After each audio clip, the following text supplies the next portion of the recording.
Hello সবাইকে, আশা করি তোমরা সবাই খুব ভালো আছো। আজকে আমি যে কেকটা এনেছি এটা একটা 1/2 পাউন্ডের স্ট্রবেরি ফ্লেভারের কেক। 1/2 পাউন্ড আমরা যখন বলি তখন সেটা 250 গ্রামের কেক আমরা দিয়ে থাকি। কিন্তু যারা যারা হোম বেকার আছো তারা সবাই রিলেট করতে পারবে যে আমরা হোম বেকাররা কখনোই একদম ঠিকঠাক ওজনের কেক আমরা ডেলিভার করি না, সব সময় একটু না একটু বেশি হয়েই যায়। আমার এই 1/2 পাউন্ডের কেকগুলো 250 গ্রামের থেকে এগুলো 350 গ্রাম হয়ে যায়। কখনো যদি বাটারস্কচ হয় তাহলে 400, বাটারস্কচ চকলেট এগুলোতে 400 গ্রাম পর্যন্তও পৌঁছে যায়, কিন্তু আমরা ওই প্রাইসেই ডেলিভার করি। এবার এই কেকটা যে নিয়েছিল সে আমাকে আগের দিন সন্ধ্যাবেলা এসে অর্ডারটা দিয়েছিল এবং বলেছিল পরের দিন সন্ধ্যাবেলা সে কেকটা নেবে। তো আমি তাকে জানতে চাই যে কী ফ্লেভার হবে, কী ডিজাইন হবে। তো সে ফ্লেভার বলে যে স্ট্রবেরি কেক করতে হবে, আর ডিজাইনটা সে আমাকে বলে যে আমি রাত্রেবেলা বাড়ি গিয়ে তোমাকে পাঠিয়ে দেবো। তো আমি বলি ঠিক আছে, তুমি পাঠিয়ে দিও, তারপরেই আমি কাজ শুরু করব, কারণ কী ডিজাইন হবে সেটা, কী টিনে কত ইঞ্চির টিনে করব সেটা ডিজাইনটা দেখেই আমাকে করতে হবে।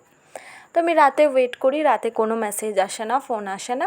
পরের দিন সকালে 10টা পর্যন্ত আমি ওয়েট করি যে কি পাঠাবে, তো তখনও পাঠায়নি। এবার আমি বুঝতেই পারছিলাম না যে আমি কাজটা করব কি করব না।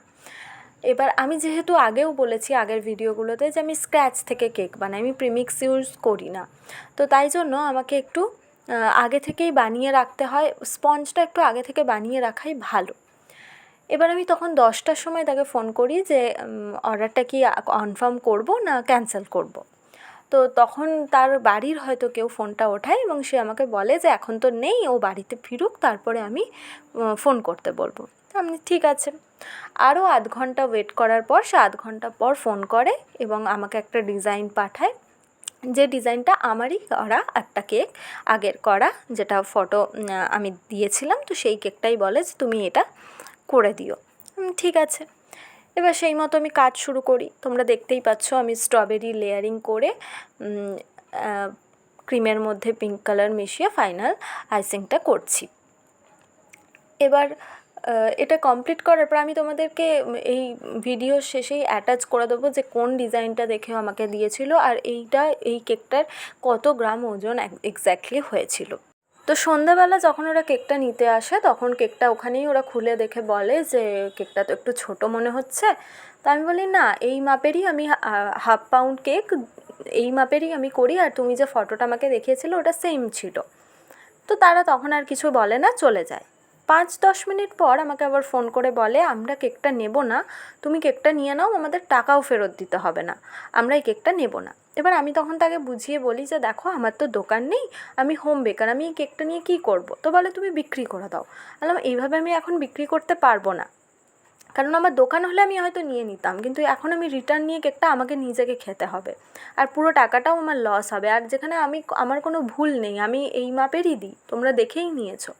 এবার তারা কিছুতেই মানতে রাজি নয়, তারা বলে না, আমরা যে ফটোটা দেখেছিলাম ফটোটায় কেকটা বড় ছিল, এটা অনেক ছোট। এবার আমি তখনও তাদেরকে বোঝাই যে কেকটা উঁচু, তাই হয়তো তোমাদের মনে হচ্ছে যে এটা ছোট, কিন্তু এটা ছোট না, মাপটা আমি তোমাদের দেখিয়ে দিচ্ছি।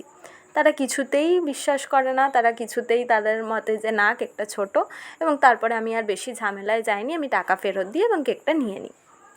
তো এই হচ্ছে বিষয়।